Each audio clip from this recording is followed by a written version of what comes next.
आइए अपने YouTube channel जिसका नाम है मैथ्स मतलब पवन सर, और ये नंबर 7858802889 हम लोग का कारवा चल पड़ा है CHSL की ओर।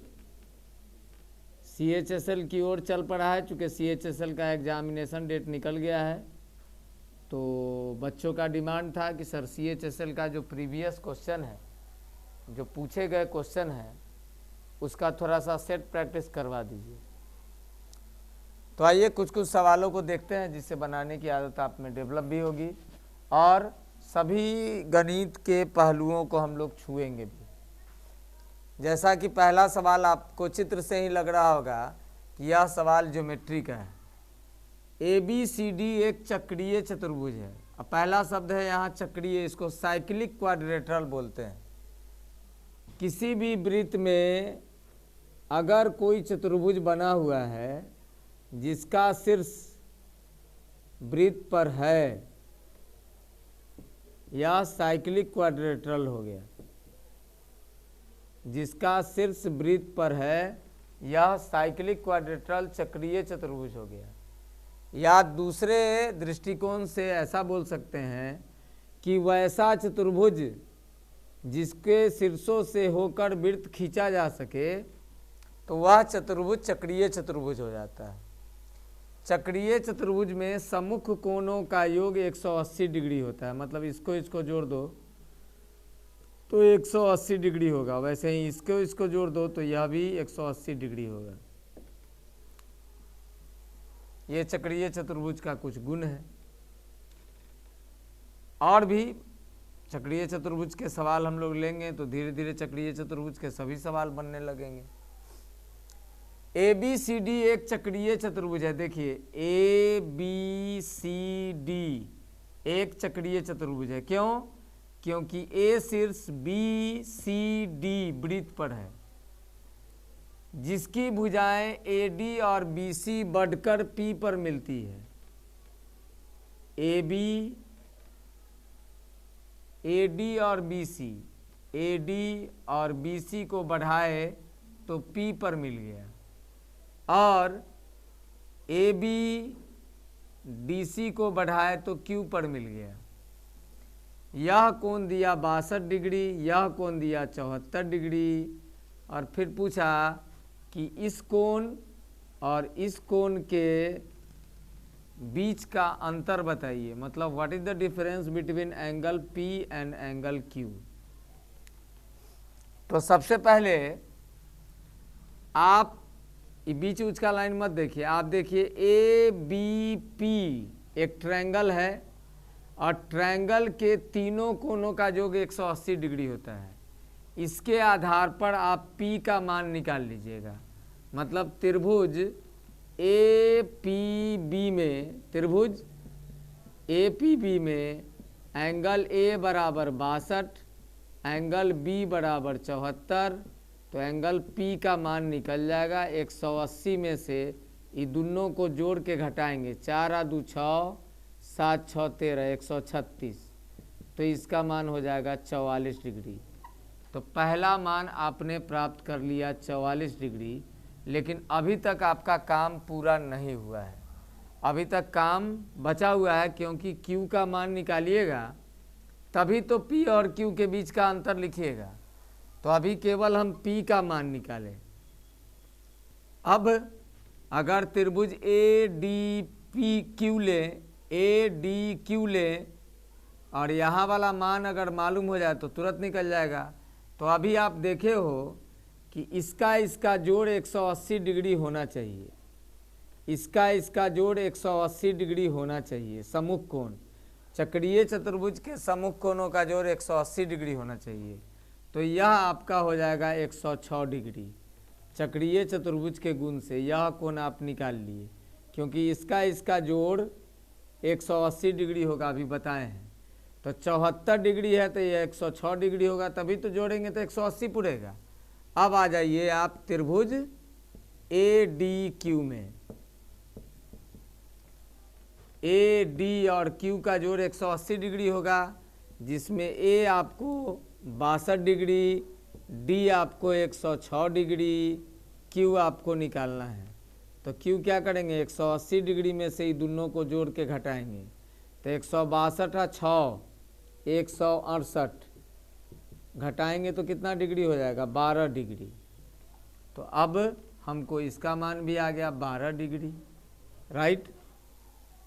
P का मान भी आ गया और Q का मान भी आ गया। अब क्या पूछा है, इन दोनों के बीच का अंतर। तो एंगल P और एंगल Q के बीच का अंतर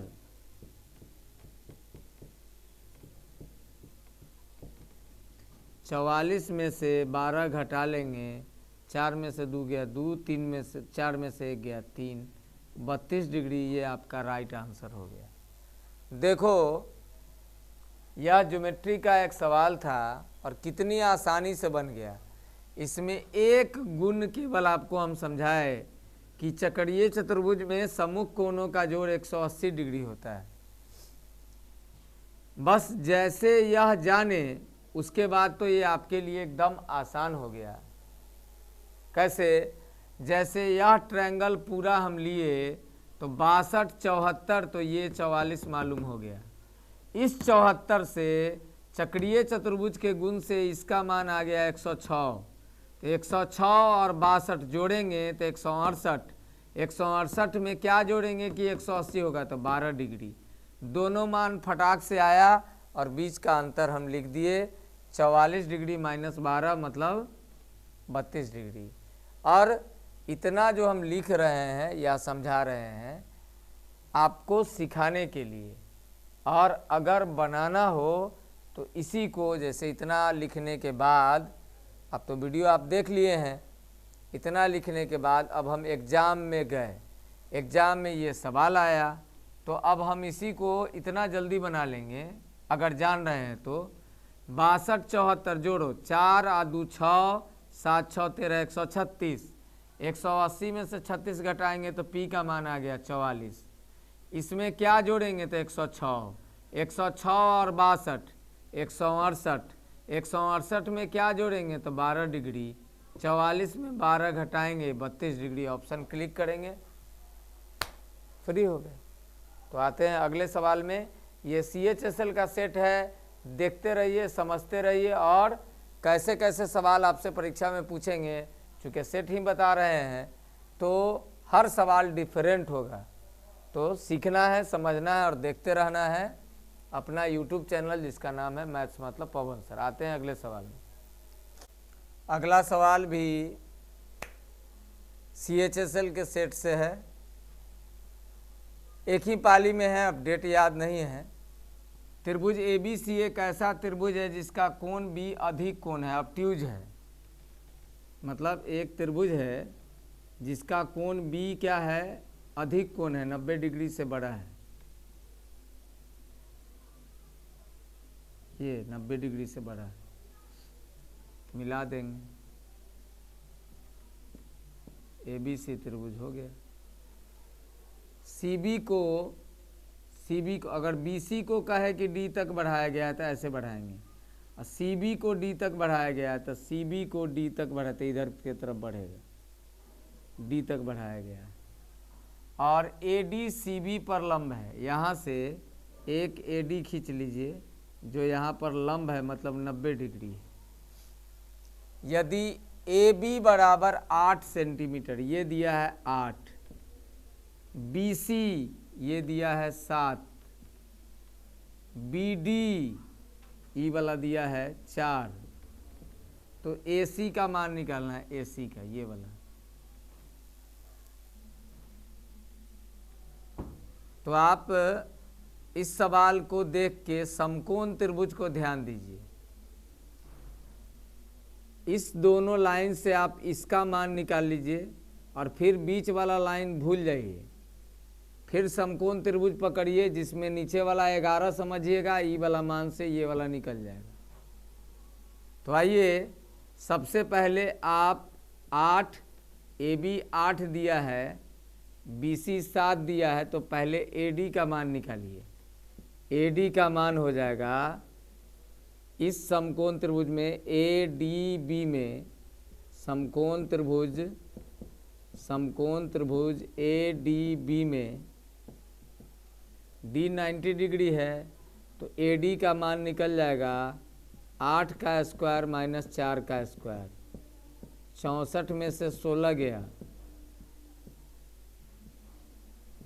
48, मतलब ये आपका आ गया 16 या 48 4√3 सेंटीमीटर।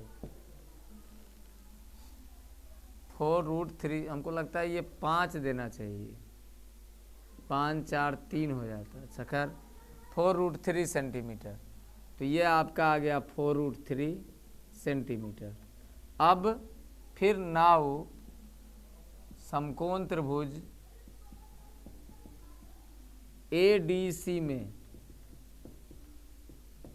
अब देखो ए डी का मान है 4√3 सेंटीमीटर, डी सी का मान है 11 सेंटीमीटर। पूरा ले लेंगे तो हमको निकालना है ए सी का मान,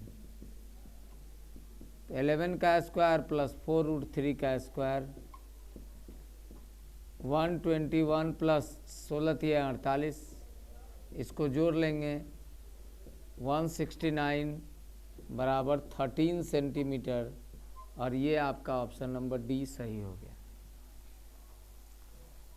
यहाँ से सबसे पहले इस त्रिभुज में ए डी बी में हाइपोटेनस कर्ण हमको मालूम है, एक भुजा नीचे वाला बेस मालूम है, तो लंब निकल जाएगा कर्ण का स्क्वायर माइनस आधार का स्क्वायर, लंब हो गया 4√3 सेंटीमीटर।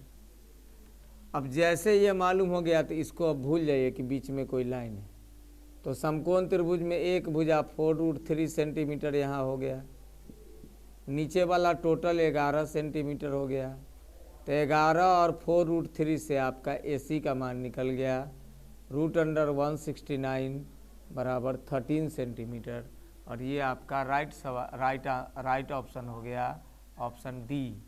यह भी ज्योमेट्री का ही सवाल है। मिलते हैं अगले सवाल में। अगला सवाल टाइम एंड वर्क का है। ये तो हम लोग का पढ़ा हुआ चैप्टर है, इसलिए ज़्यादा समझ में आपको आएगा, क्योंकि ये चैप्टर हम लोग पढ़े हैं। ए किसी काम का 40% 6 दिन में, ए 40% अगर 6 दिन में करता है तो 100% माने पूरा काम निकालेंगे, तो 6 गुने 100 बटे में 40, 20 दूनी 40, 20 तिहाई 60, 2 तिहाई 6, पूरा काम करेगा 9 दिन में।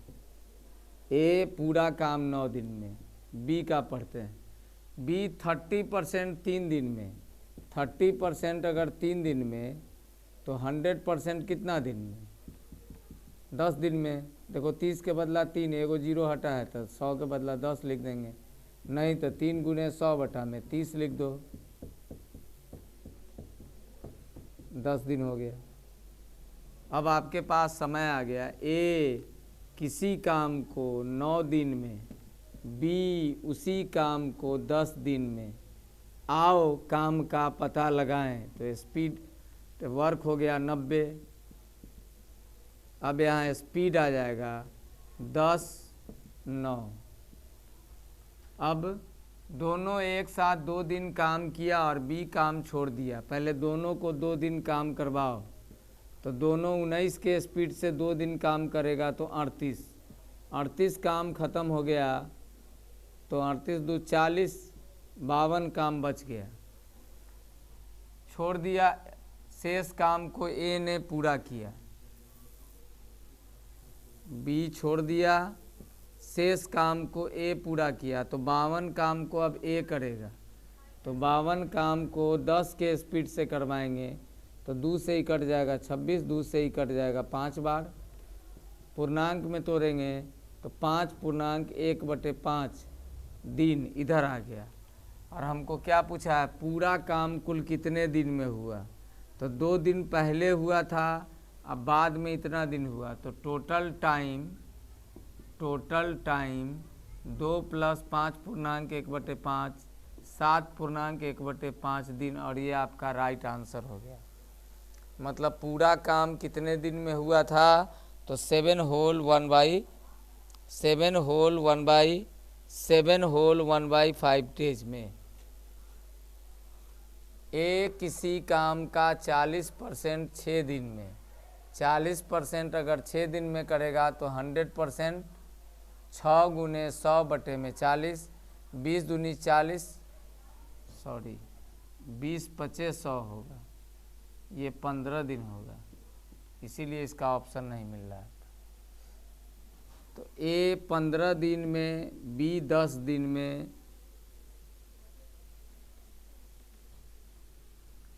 ए किसी काम को 15 दिन में, बी 10 दिन में, यहाँ काटने में गलती हो गया था, 20 दूनी 40, 20 पचे के जगह 3 लिखा गया, मतलब 100% काम करने में 15 दिन लगेगा, बी को लगेगा 10 दिन। आओ काम का पता लगाएं। 30, इसका स्पीड 2, इसका स्पीड 3, दोनों ने मिलकर 2 दिन काम किया तो 10 काम ख़त्म हो गया, बचा 20 काम। इसके बाद बी छोड़ दिया तो ये 2 करने जाएगा तो 20/2 मतलब 10 दिन में काम पूरा हो जाएगा। लेकिन आपको लिखना है टोटल टाइम, तो टोटल टाइम के लिए 2 दिन दोनों साथ में काम किया था तो ये लिखेंगे 2 दिन, और बाद में ए अकेले किया 10 दिन, तो 2 + 10 मतलब उत्तर आपका 12 दिन। ऑप्शन था शायद 10 दिन, 12 दिन, 15 दिन, पूर्णांक में नहीं था, इसलिए पकड़ में आ गया कि गलती हो गया है। तो राइट ऑप्शन 12 दिन हो जाएगा। 40% काम 6 दिन में हुआ तो 100% 6 गुने 100 बटे में 40, 20 से काटेंगे, 20 दूनी 40, 20 पचे 100, 2 से 3, मतलब ए पूरा काम करेगा 15 दिन में। बी 30% काम करता है 3 दिन में तो 100% काम करेगा 10 दिन में, राइट। अब ए किसी काम को 15 दिन में, बी उसी काम को 10 दिन में। आओ काम का पता लगाए एलसीएम से। ए का स्पीड 2, बी का स्पीड 3, दोनों ने 2 दिन तक काम किया तो 10 काम इसमें से ख़त्म हो गया, 20 काम बचा तो बी छोड़ दिया, ए किया तो 10 दिन इसको लगा। टोटल काम इस प्रकार होने में 2 दिन इधर, 10 दिन इधर, टोटल 12 दिन उत्तर हो गया। आते हैं अगले सवाल में। एक सवाल अलजेब्रा का है और यह सवाल तो अगर एग्ज़ाम में आए तो एकदम देखिए और उत्तर लिख दिए। x + 1/x = 7 दे दिया है और पूछता है x³ + 1/x³। याद रखना है इसका मान, जो मान दिया इसका क्यू करना, -3 गुने 7 कर देना। 343 में से 21 घटा लेंगे, 322, और ये आपका राइट आंसर हो गया। चंद सेकेंड का काम है। अगर x + 1/x बराबर दिया, x³ + 1/x³ का मान पूछा तो क्यूब करके -3 गुने 7 करिएगा, उत्तर आ जाएगा। मिलते हैं अगले सवाल में। जब भी ऐसा आए, अगर इसी में स्क्वायर दे दिया तो याद रखिएगा गिवन का स्क्वायर -2, 49 में से 2 गया 47, और क्यू पूछा प्लस से प्लस में तो गिवन का क्यू -3 गुने गिवन, गिवन का क्यू -3 गुने गिवन, गिवन का क्यू -3 गुने गिवन। स्क्वायर पूछेगा गिवन का स्क्वायर -2, प्लस से प्लस में ही रहेगा। तब इसमें 2-3 सीरीज होता है, तो अब तो पूरा अलजेब्रा पढ़ना होगा तब ऐसी समझ होगी, लेकिन अभी तो केवल हमको क्वेश्चन टू क्वेश्चन बताना है। इसलिए x + 1/x = 7 हो, x³ + 1/x³ का मान है तो गिवन का क्यू -3 गुने गिवन, और इस प्रकार उत्तर आ गया। अगले सवाल में मिलते हैं। तो इस प्रकार CHSL का सेट धीरे धीरे हम शुरू किए हैं, लेकिन हमारी इच्छा है एक सेट के जितने भी सवाल होते हैं, और ख़ासकर जो लोग ऑफलाइन में यहाँ सेट बना रहे हैं, तो वो लोग जो ऑफलाइन में सेट बना रहे हैं तो वो जाते समय हमको क्या करिएगा, जितना भी आपका प्रॉब्लम है वो प्रॉब्लम कोई जो हेड होगा, जो ग्रुप का हेड होता है, जो CHSL का सेट बनाता है, कृपया हमारी बातों को ध्यान से समझिए। मेरी तबीयत असहज है फिर भी मैं आपको बता रहा हूँ रात्रि के इस समय में, चूँकि बिना मेहनत किए हुए कुछ होता नहीं है। तो जो ऑफलाइन स्टूडेंट आते हैं जो CHSL का भी सेट बना रहे हैं, उसमें कोई एक आदमी लीडर बन जाइए। लीडर बनने के बाद जो आप सेट बनाते हो, उस सेट में जाते समय आप करिए क्या, उस सेट में जितना भी क्वेश्चन आपसे नहीं बनता है मतलब उस लीडर के मुताबिक जो सवाल फंस गया हो वो सवाल प्लीज़ आप हमको दे दीजिएगा और उन सभी सवालों का वीडियो हम आपको भेजते रहेंगे। इस प्रकार क्या होगा, एक एक सेट आपका डेली मैथमेटिक्स का ख़त्म होते रहेगा। जितना सवाल, जैसे मान लीजिए कि अगर 7 सवाल फंस गया, 10 सवाल फंस गया, तो एक वीडियो में हम कोशिश करेंगे कि 10 सवाल आपको बता दें। तो इसी प्रकार हम लोग मेहनत करते रहेंगे तो मैथमेटिक्स का जितना भी सेट आप मारते हो सभी सेट को हम बनाते भी रहेंगे और ऑफलाइन में भी आपको बताएंगे। तो इससे क्या होगा कि हमारा दोनों तरफ से, आपका दोनों तरफ से बेनिफिट हो जाएगा, ऑफलाइन से भी बेनिफिट हो जाएगा और ऑनलाइन से भी बेनिफिट हो जाएगा। तो जितना ज़्यादा फोकस करना होगा अपने आप को फोकस कर लीजिएगा और रिजल्ट आपके करीब पहुंच जाएगा। बहुत बहुत धन्यवाद। रात्रि के इस समय में आप अपने सेहत का ध्यान रखिए, खुश रहिए, मुस्कुराते रहिए और देखते रहिए अपना यूट्यूब चैनल जिसका नाम है मैथ्स मतलब पवन सर। और अभी से ये CHSL का सेट चलेगा। आपको पढ़ाई का भी वीडियो आप अपने विचार हमको 7858828889 पर भी भेजिए कि कौन सा चैप्टर आपको तत्काल पढ़ाया जाए जिससे सेट बनाने में सुविधा हो, अथवा जैसे हम पढ़ा रहे थे वैसे बताते रहें और सेट भी बताए तो डबल वीडियो हो जाएगा। क्या करें नहीं करें तो सुझाव अपने दीजिए मेरे व्हाट्सएप नंबर पर, जो आपका भी व्हाट्सएप नंबर है आपके लिए 7858802889 कि मैं क्या करूं, चैप्टर वाइज बताऊं और सेट भी बताऊं, कैसे क्या करूं। तो आपका सुझाव आमंत्रित है। बहुत बहुत धन्यवाद। आप सब लोग को गुड नाइट, शुभ रात्रि और श्री हरि। बहुत बहुत धन्यवाद।